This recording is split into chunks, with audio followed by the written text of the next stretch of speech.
is good to be with you again.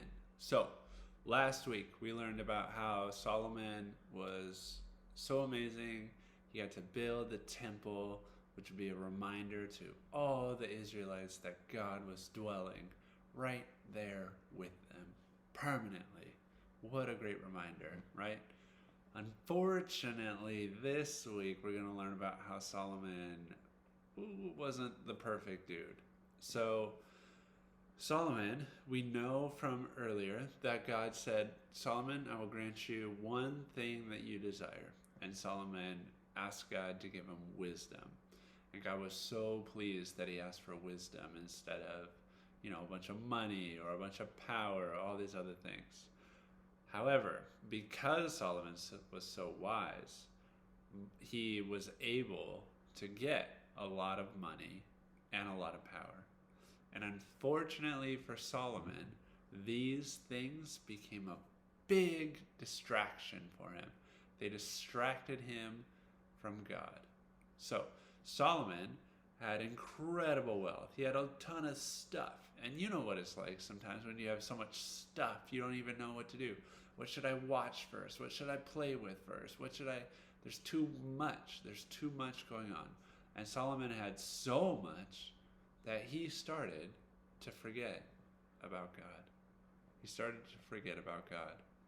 And then with power, now, this is going to sound very weird, and it is very weird, but it was the practice of the times in olden times, okay? Solomon, guess how many wives Solomon had. Go for it. So the answer is 700. He had 700 wives. Oh my goodness. However, a lot of those wives were because that's how different countries would make treaties. You would marry someone from the royal family in the other country, and that would create a peace.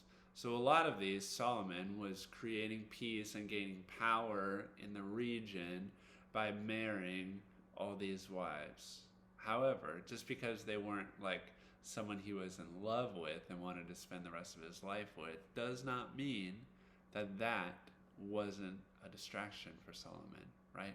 Having having 700 wives was quite a distraction.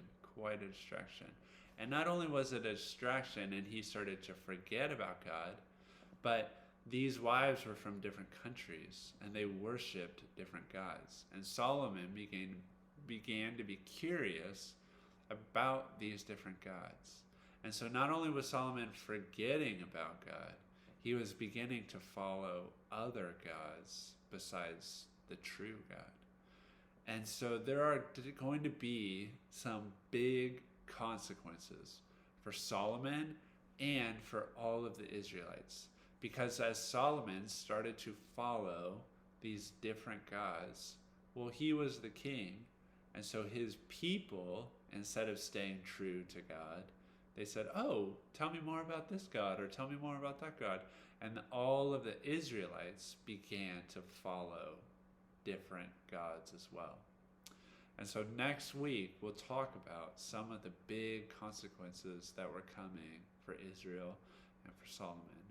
But for now, for this week, we just need to remember that Solomon got distracted. He got distracted by his stuff. He got distracted by having 700 wives and his search and his quest for more power. And he got distracted by other gods. And he forgot about God. So that's Solomon. Solomon gets distracted. Next week, we'll talk about some of the consequences that are coming. I hope you are doing well. It was so good to see a few of you at the fall retreat this weekend. And I'll talk with you later. Bye.